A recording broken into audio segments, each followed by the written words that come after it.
నమస్కారం. సిటీ న్యూస్కు స్వాగతం.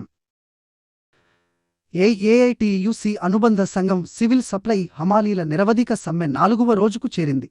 ఈరోజు కామారెడ్డి ఆర్డీఓ ఆఫీస్ నుండి సివిల్ సప్లై హమాలీల సమస్యలు పరిష్కరించాలని ర్యాలీగా బయలుదేరి రాజ్యాంగ నిర్మాత డాక్టర్ బి అంబేద్కర్ గారికి వినతి పత్రం ఇవ్వడం జరిగింది. ఈ సందర్భంగా ఏఐటియుసి జిల్లా అధ్యక్షులు పి బాలరాజు మాట్లాడుతూ ఎగుమతి దిగుమతి రేట్లు 29 రూపాయలు ఇవ్వాలని గత అక్టోబర్ లో 18వ తారీఖున సివిల్ సప్లై రాష్ట్ర కమిషనర్ చౌహాన్ గారికి సమ్మె నోటీసు ఇవ్వడం జరిగింది.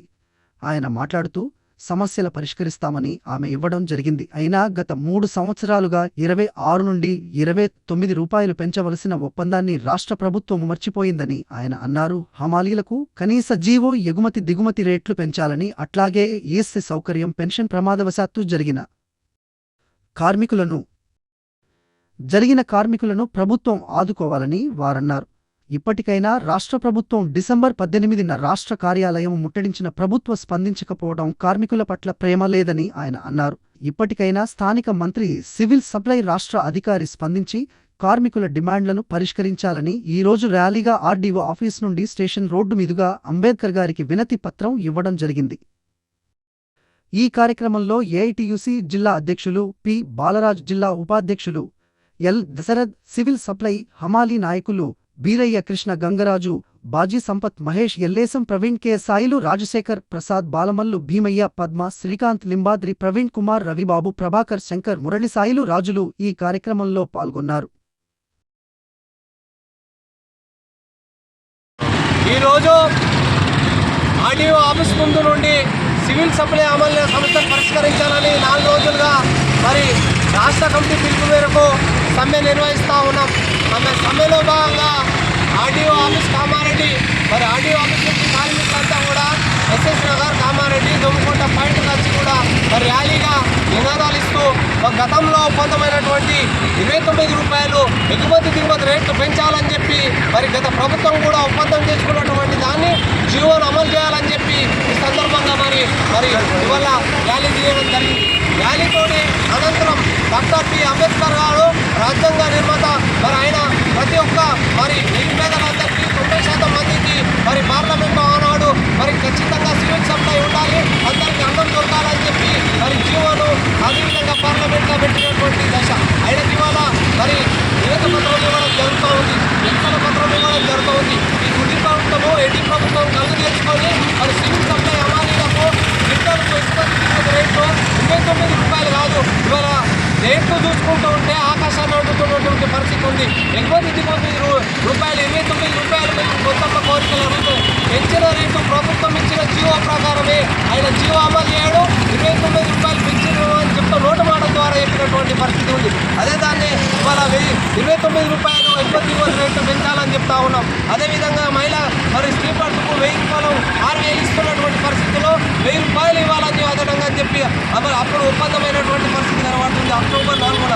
దాన్ని అమలు చేయాలని చెప్పి ఈ ప్రభుత్వాన్ని అడుగుతా ఉన్నాం. అదేవిధంగా డిసెంబర్ 18 నాడు కమిషనర్లను మరి చౌహాన్ను మరి సమ్మెలో భాగంగా సమ్మె నోటీస్ ఇవ్వడం జరిగింది. మరి ఆయన స్పందిస్తూ మీ న్యాయమైన డిమాండ్లు ఖచ్చితంగా అమలు చేస్తామని చెప్పిన సందర్భంలో కూడా మరి అవి అమలు చేయడానికి సందర్భంలో 3 సంవత్సరాలు గడుతూ ఉంటే డిసెంబర్ 18న చలో ఆదివారం కార్యక్రమం నిర్వహించిన సందర్భంలో కూడా హామీ ఇచ్చి చర్చలు జరుపుతామని చెప్పిన ఉన్నారు. చర్చలు జరుపుతామని చెప్పి ఇప్పటివరకు చర్చలు కూడా పిలవలేని పరిస్థితి కనబడతా ఉంది. 4 రోజులు అవుతా ఉంది. ఇవాళ సమ్మె నిర్వహిస్తూ ఉన్నాం.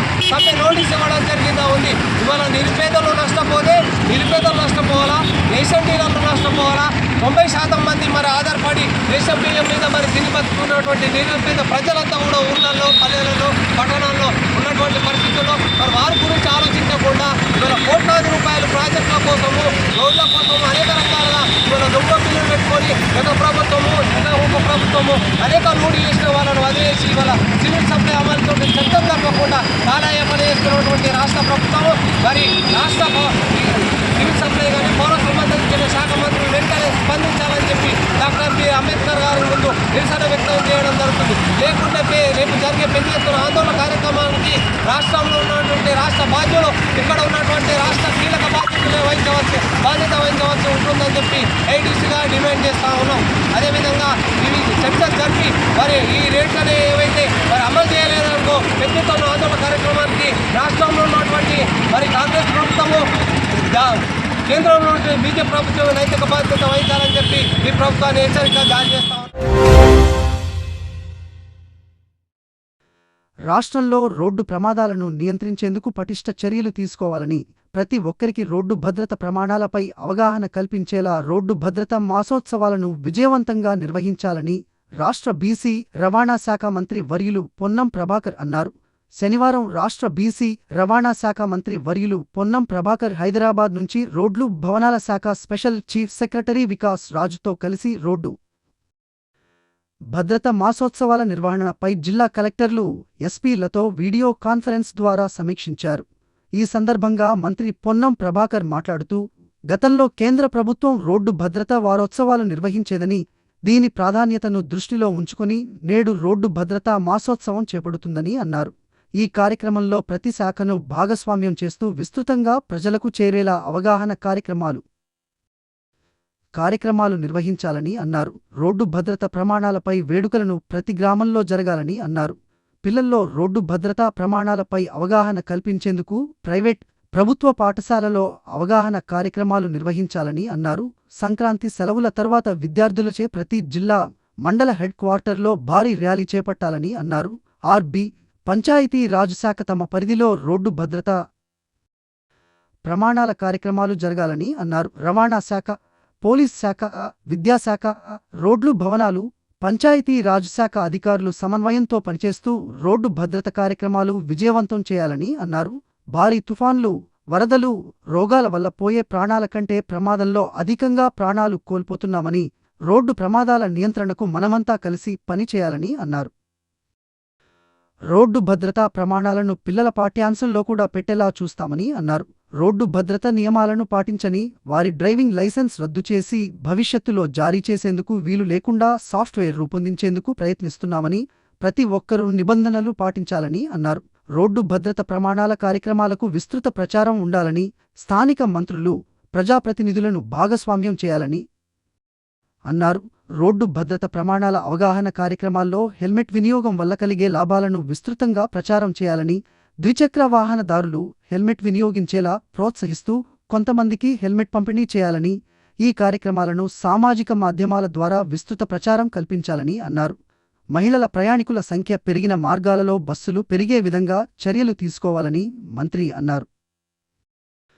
రోడ్డు భద్రతా ప్రమాణాలను పిల్లల పాఠ్యాంశంలో కూడా పెట్టేలా చూస్తామని అన్నారు. రోడ్డు భద్రత నియమాలను పాటించని వారి డ్రైవింగ్ లైసెన్స్ రద్దు చేసి భవిష్యత్తులో జారీ చేసేందుకు వీలు లేకుండా సాఫ్ట్వేర్ రూపొందించేందుకు ప్రయత్నిస్తున్నామని, ప్రతి ఒక్కరూ నిబంధనలు పాటించాలని అన్నారు. రోడ్డు భద్రత ప్రమాణాల కార్యక్రమాలకు విస్తృత ప్రచారం ఉండాలని, స్థానిక మంత్రులు, ప్రజాప్రతినిధులను భాగస్వామ్యం చేయాలని అన్నారు. రోడ్డు భద్రత ప్రమాణాల అవగాహన కార్యక్రమాల్లో హెల్మెట్ వినియోగం వల్ల కలిగే లాభాలను విస్తృతంగా ప్రచారం చేయాలని, ద్విచక్ర వాహనదారులు హెల్మెట్ వినియోగించేలా ప్రోత్సహిస్తూ కొంతమందికి హెల్మెట్ పంపిణీ చేయాలని, ఈ కార్యక్రమాలను సామాజిక మాధ్యమాల ద్వారా విస్తృత ప్రచారం కల్పించాలని అన్నారు. మహిళల ప్రయాణికుల సంఖ్య పెరిగిన మార్గాలలో బస్సులు పెరిగే విధంగా చర్యలు తీసుకోవాలని మంత్రి అన్నారు. కార్యక్రమాలు నిర్వహించాలని అన్నారు. రోడ్డు భద్రత ప్రమాణాలపై వేడుకలను ప్రతి గ్రామంలో జరగాలని అన్నారు. పిల్లల్లో రోడ్డు భద్రతా ప్రమాణాలపై అవగాహన కల్పించేందుకు ప్రైవేట్, ప్రభుత్వ పాఠశాలలో అవగాహన కార్యక్రమాలు నిర్వహించాలని అన్నారు. సంక్రాంతి సెలవుల తర్వాత విద్యార్థులచే ప్రతి జిల్లా, మండల హెడ్ క్వార్టర్లో భారీ ర్యాలీ చేపట్టాలని అన్నారు. ఆర్బీ పంచాయతీ రాజ్ శాఖ తమ పరిధిలో రోడ్డు భద్రతా ప్రమాణాల కార్యక్రమాలు జరగాలని అన్నారు. రవాణా శాఖ, పోలీస్ శాఖ, విద్యాశాఖ, రోడ్లు భవనాలు, పంచాయతీ రాజ్ శాఖ అధికారులు సమన్వయంతో పనిచేస్తూ రోడ్డు భద్రత కార్యక్రమాలు విజయవంతం చేయాలని అన్నారు. భారీ తుఫాన్లు, వరదలు, రోగాల వల్ల పోయే ప్రాణాల కంటే ప్రమాదంలో అధికంగా ప్రాణాలు కోల్పోతున్నామని, రోడ్డు ప్రమాదాల నియంత్రణకు మనమంతా కలిసి పనిచేయాలని అన్నారు. రోడ్డు భద్రతా ప్రమాణాలను పిల్లల పాఠ్యాంశంలో కూడా పెట్టేలా చూస్తామని అన్నారు. రోడ్డు భద్రత నియమాలను పాటించని వారి డ్రైవింగ్ లైసెన్స్ రద్దు చేసి భవిష్యత్తులో జారీ చేసేందుకు వీలు లేకుండా సాఫ్ట్వేర్ రూపొందించేందుకు ప్రయత్నిస్తున్నామని, ప్రతి ఒక్కరూ నిబంధనలు పాటించాలని అన్నారు. రోడ్డు భద్రత ప్రమాణాల కార్యక్రమాలకు విస్తృత ప్రచారం ఉండాలని, స్థానిక మంత్రులు, ప్రజాప్రతినిధులను భాగస్వామ్యం చేయాలని అన్నారు. రోడ్డు భద్రత ప్రమాణాల అవగాహన కార్యక్రమాల్లో హెల్మెట్ వినియోగం వల్ల కలిగే లాభాలను విస్తృతంగా ప్రచారం చేయాలని, ద్విచక్ర వాహనదారులు హెల్మెట్ వినియోగించేలా ప్రోత్సహిస్తూ కొంతమందికి హెల్మెట్ పంపిణీ చేయాలని, ఈ కార్యక్రమాలను సామాజిక మాధ్యమాల ద్వారా విస్తృత ప్రచారం కల్పించాలని అన్నారు.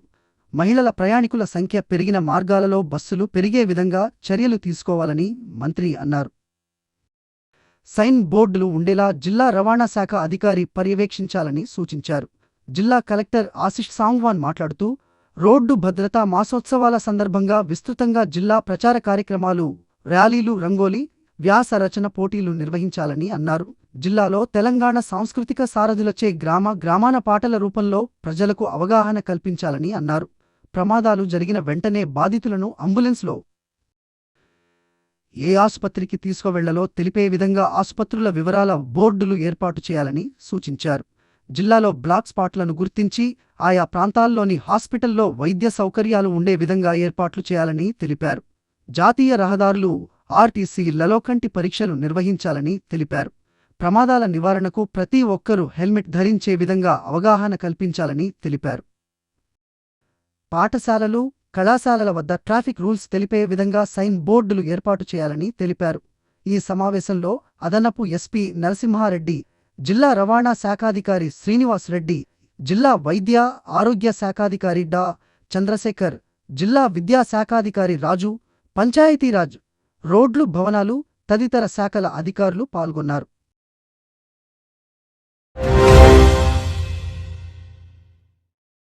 ఈ రోజు శ్రీ చాముండేశ్వరి దేవాలయంలో నిర్మించే సాలరం నిర్మాణం కోసం శ్రీమతి శ్రీ కామినేని శోభన అనిల్ కుమార్ గారు 5 లక్షల రూపాయలు చెక్ను దేవాలయ కమిటీకి అందజేశారు.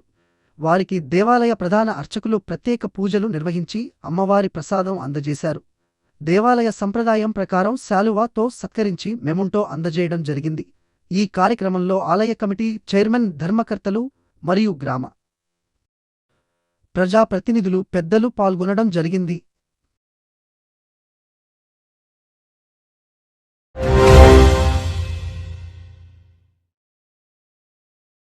తెలంగాణ ఆదర్శ పాఠశాల ప్రవేశ పరీక్ష నోటిఫికేషన్ విడుదల.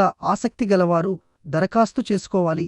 కామారెడ్డి జిల్లా సదాశివనగర్ తెలంగాణ ఆదర్శ పాఠశాల ప్రవేశ పరీక్ష నోటిఫికేషన్ విడుదల కాబడింది. కావున పూర్వపు సదాశివనగర్ మండల పరిధిలో ఉన్నటువంటి వివిధ గ్రామాల్లో ప్రస్తుతం 5వ తరగతి చదువుతున్న విద్యార్థులకు మరియు విద్యార్థుల తల్లిదండ్రులకు మనవి ఏమిటంటే, 6వ తరగతికి తెలంగాణ ఆదర్శ పాఠశాల సదాశివనగర్ యందు ప్రవేశం పొందడానికి ప్రవేశ పరీక్ష 13 ఏప్రిల్ 2025 రోజున నిర్వహించబడును. కావున ఈ పరీక్షకు హాజరు అయి ప్రవేశం పొందాలనుకునే విద్యార్థులు 6 జనవరి 2025 నుండి 28 ఫిబ్రవరి 2025 వరకు ప్రవేశ పరీక్షకు అప్లికేషన్ చేసుకోవాలి. అప్లికేషన్ చేసుకోవడానికి కావలసిన ధృవపత్రాలు: 1. ప్రస్తుతం చదువుతున్న సంబంధిత పాఠశాల నుండి బోనఫైడ్ తీసుకోవాలి.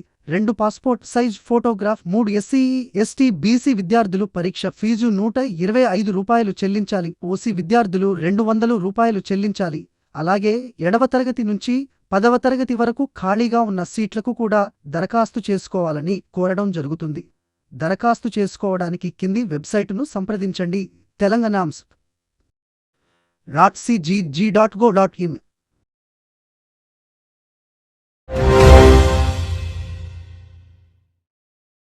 ఈ రోజు ప్రతి నెల మొదటి శనివారం నాడు assistant public prosecutor Ashok Shivaram అన్ని స్టేషన్ హౌస్ ఆఫీసర్లను ఎస్హెచ్ఓ కలిసి విచారణ మరియు సాక్ష్యాధారాల సేకరణలో కీలకమైన అంశాలను చర్చించడానికి సమావేశమయ్యారు.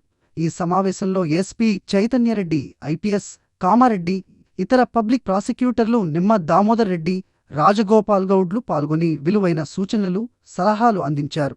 ఆడియో, వీడియో, ఎలక్ట్రానిక్ మరియు సైంటిఫిక్ మోడ్లలో సాక్ష్యాలను సేకరించడం యొక్క ప్రాముఖ్యతపై సమావేశం ఏర్పాటు చేయడం జరిగింది. సాక్ష్యం సమగ్రంగా, విశ్వసనీయంగా మరియు కోర్టులో ఆమోదయోగ్యమైనదిగా ఉండేలా దర్యాప్తు అధికారులు ఈ పద్ధతులకు ప్రాధాన్యత ఇవ్వాలని పబ్లిక్ ప్రాసిక్యూటర్లు చెప్పారు. విచారణ ప్రక్రియలను క్రమబద్ధీకరించడం, ఉత్తమ అభ్యాసాలను ప్రోత్సహించడం మరియు పబ్లిక్ ప్రాసిక్యూటర్లు మరియు ఎస్హెచ్ఓ మధ్య సహకారాన్ని పెంపొందించడం ఈ సమావేశం యొక్క ముఖ్య లక్ష్యం. పటిష్టమైన సాక్ష్యాధారాల సేకరణ అవసరం అని, న్యాయ వ్యవస్థ యొక్క సామర్థ్యాన్ని మరియు ప్రభావాన్ని పెంచాలని తెలియచేయడం జరిగింది. ఈ కార్యక్రమంలో ఏపీపీ శ్రీ అశోక్ గారు, గౌరవ ఏఎస్పీ చైతన్య రెడ్డి మేడం గారు, పీపీలు రాజగోపాల్ గౌడ్ గారు, దామోదర్ రెడ్డి గారు, పట్టణ, గ్రామీణ, నగర్ సీలు చంద్రశేఖర్ రెడ్డి, రామన్, సంతోష్లతో పాటుగా ఎస్ఏలు, కోర్టు కానిస్టేబుళ్లు పాల్గొన్నారు.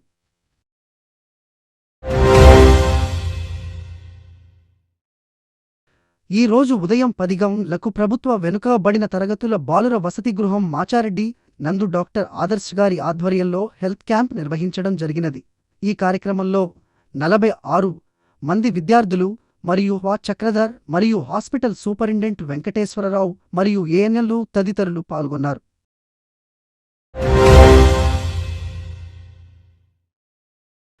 ఈ రోజు కామారెడ్డి మార్కెట్లో పసిడి ధరలు 10 గ్రాముల బంగారం 79,800, వెండి 920 రూపాయలు. ఇంతటితో ఈనాటి వార్తలు సమాప్తం. తిరిగి మళ్ళీ మరుసటి వార్తల్లో కలుసుకుందాం.